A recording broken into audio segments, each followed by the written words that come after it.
Saturday. It's a special day. Not because Steve Bush is here, but because we're looking at nice shirt, by the way. Fuck your gun-free zone. Oh, come on. I'm all against that. I hope that gun's not loaded. It is. Tim, I don't know if you... Oh, I can't get back far enough. I'm wearing my pajamas, and I actually have the Walther. I found out the hard way that Desert Eagles and pajamas don't go well together. What are we looking at today? Well, I'm actually looking forward to this one. As a matter of fact, this is a dual brew review. Steve is going to be looking at U.S. Centenial from Founders. What's the alcohol percentage? 7.2. 7.2. And over here, on this side of the tracks, not sure which is a good one and which isn't, we're going to be looking at Avery's Rumpkin. This is an ale brewed with pumpkin and spices, and it's aged in rum barrels. And let's not forget, this one is 18%.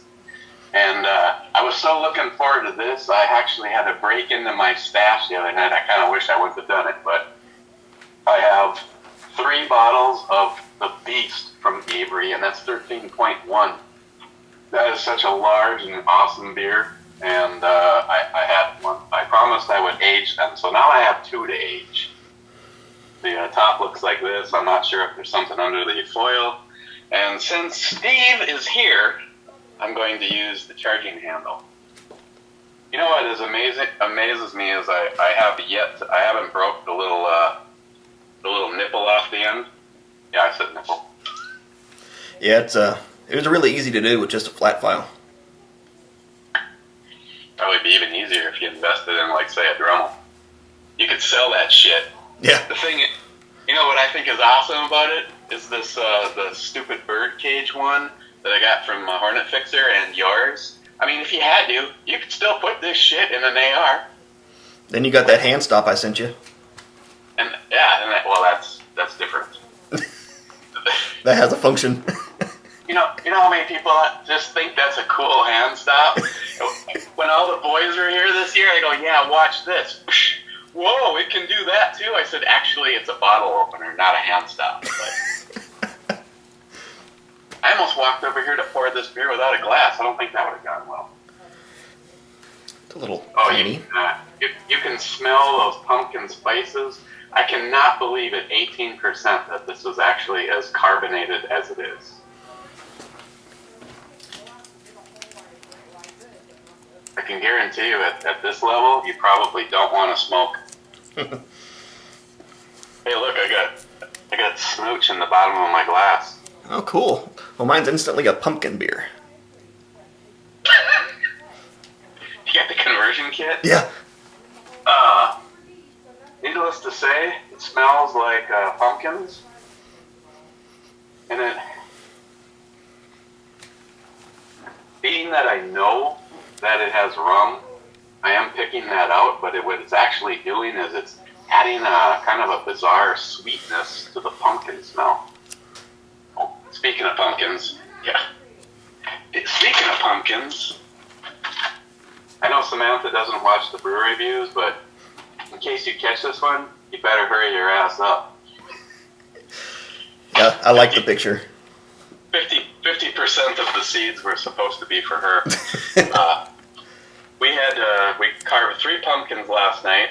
One of them had an okay amount of seeds, and the other 2 were like pregnant or something. I've never seen as many seeds as came out of one of the 2 of those pumpkins. I know no one probably gives a flying shit, but that many seeds, I melted a stick and a half of butter, mixed it with the seeds, and I personally think, this could just be me, but I personally do not wash the seeds. If you get a little pumpkin guts in there, that's okay. So it's unwashed seeds, cleaned as well as you can. A stick and a half of butter, a little garlic salt, a little onion powder, and then I threw a little bit more salt in, which I probably could have skipped. And roasted them for about 45 to 50 minutes. And it probably wouldn't have taken as long as if I would have used 2 trays instead of, they were like 3 or 4 layers thick on a pretty large tray. But okay, enough of the pumpkin seeds. Back to this. It's got a decent color, and like I said, there is stuff floating around on there. I'm not exactly what that is. Actually, if John Solar is listening, it kind of smells like Moxie. Ever had Moxie soda? No. Okay, take a Coca-Cola, stir in 1 can of Copenhagen mint. Yeah, that's what it was like. And my fucking mouth went numb. John's like, "What'd you think?" And I'm trying to be polite. Well, it was wet. It was terrible.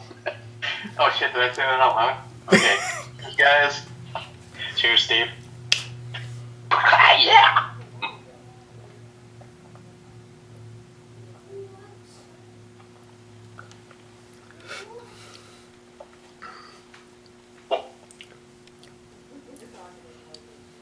I just felt my left nut pull up a little.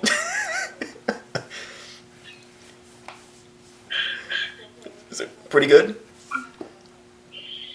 Yeah. I won't exactly say it's boozy, but I will say you probably wouldn't want to smoke and drink this at the same time. Flammable or something. No, it's got a.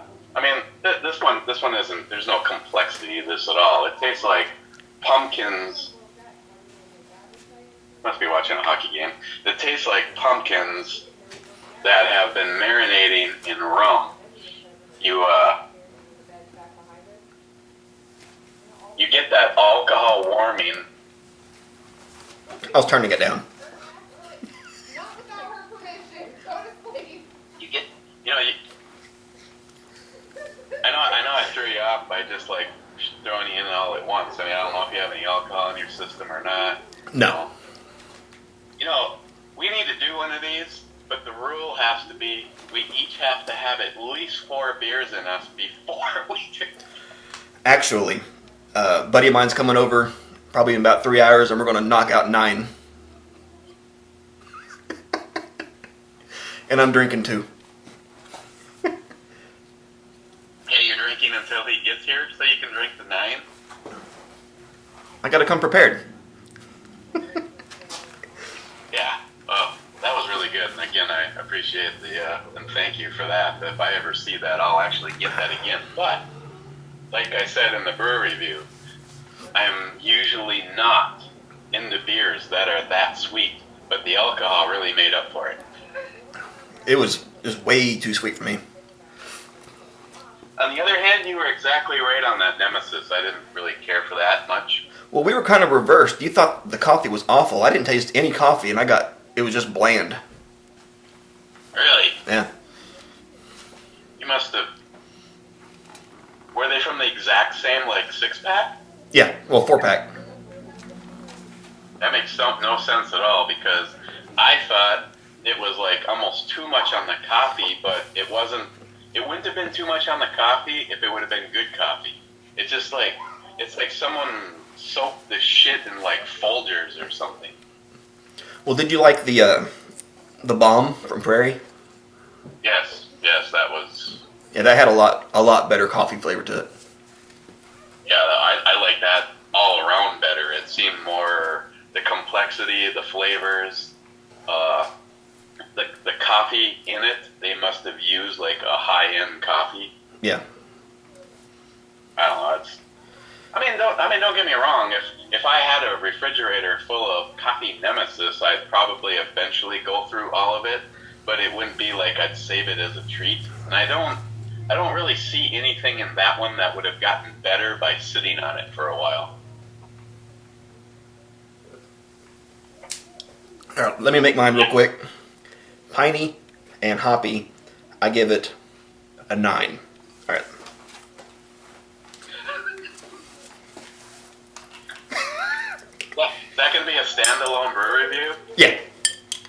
like really didn't say shit the whole time, except for right there. Other than your fuck your gun-free zone thing. Okay, going back in again. You know, I almost wish you were right here, because if after the first sip it didn't work out, I'd take that.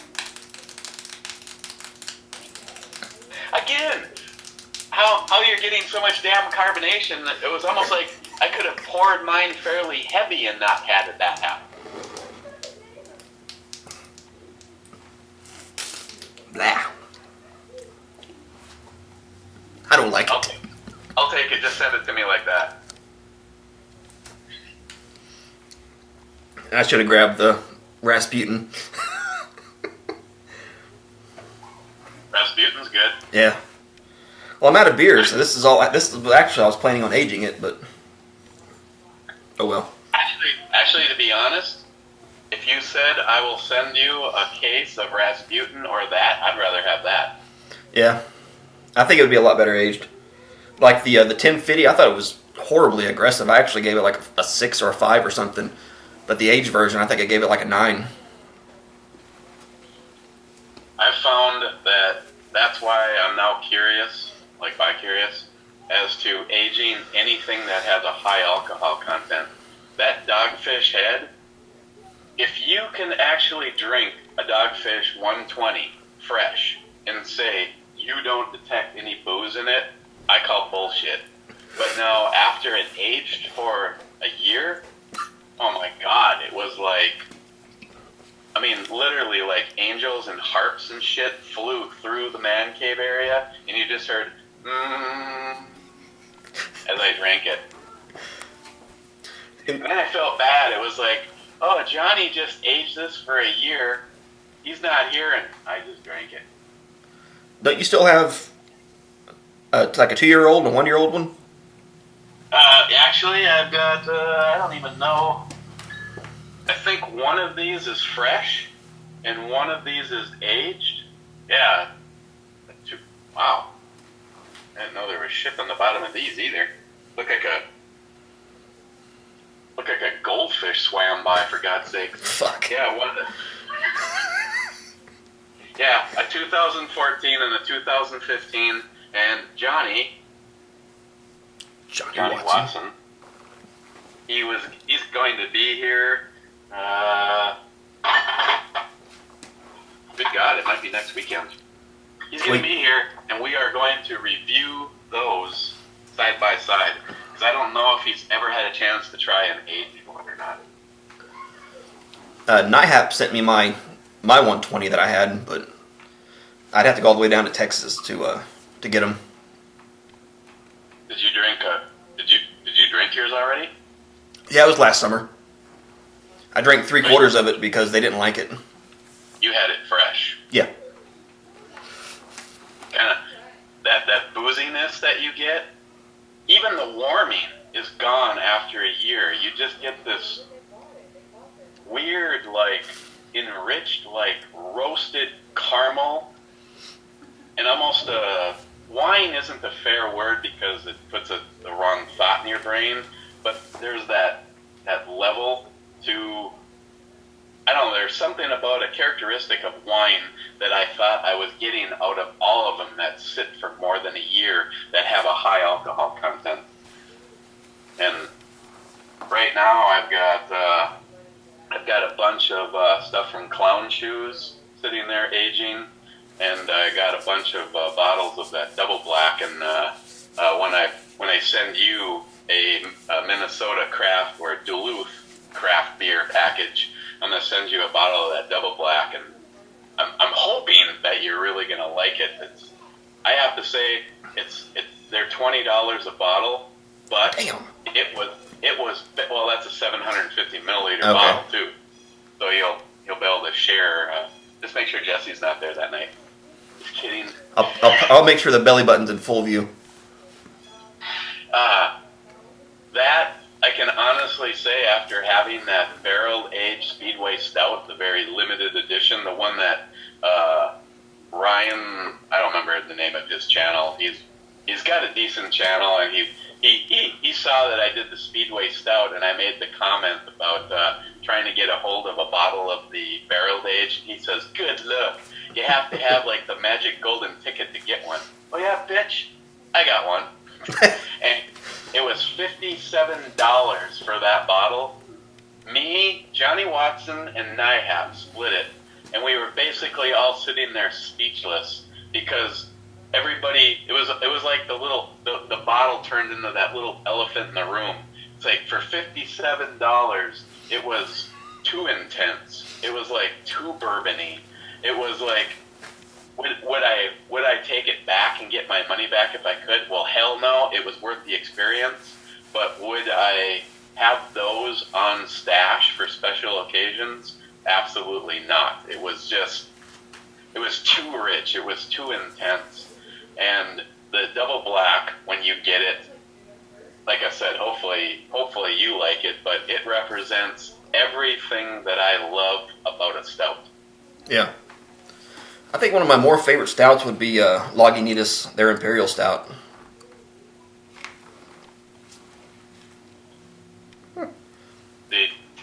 Now Steve is able to do these brewery reviews without even moving his mouth. He's like a ventriloquist. Your video froze. So when you start to talk, your mouth doesn't move. Is it fixed? No, the audio is absolutely perfect, but you're stuck on like, I mean, at least it's not an embarrassing thing. I don't know how many times I've been in hangouts and someone's stuff freezes and it looks like they just got done showing showing their friends how to give a blowjob with a banana. You want to restart? Well, if you want to go out and come back. Okay.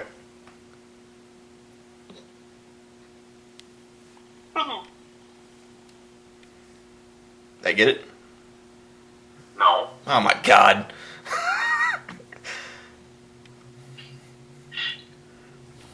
Did you leave yet? I don't know. That's a no.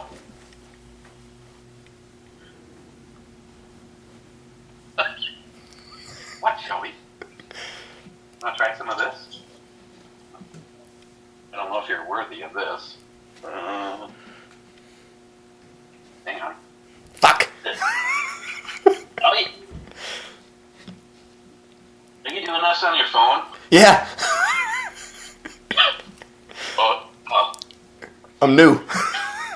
Okay, here. I'm going to close it out. I'm going to re-invite you. Okay.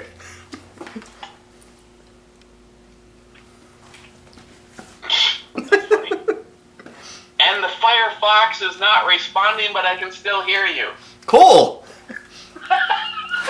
Look at that. Firefox is not responding. Windows is checking for a solution.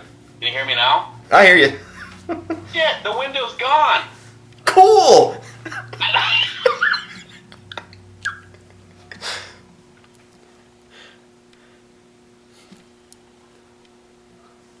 Oh shit.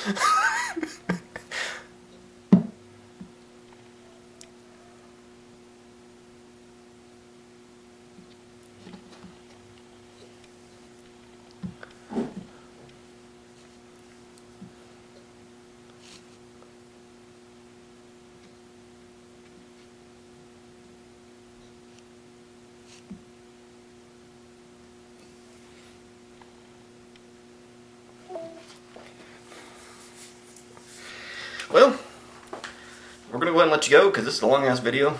I'm going to get back in there. We'll be seeing you.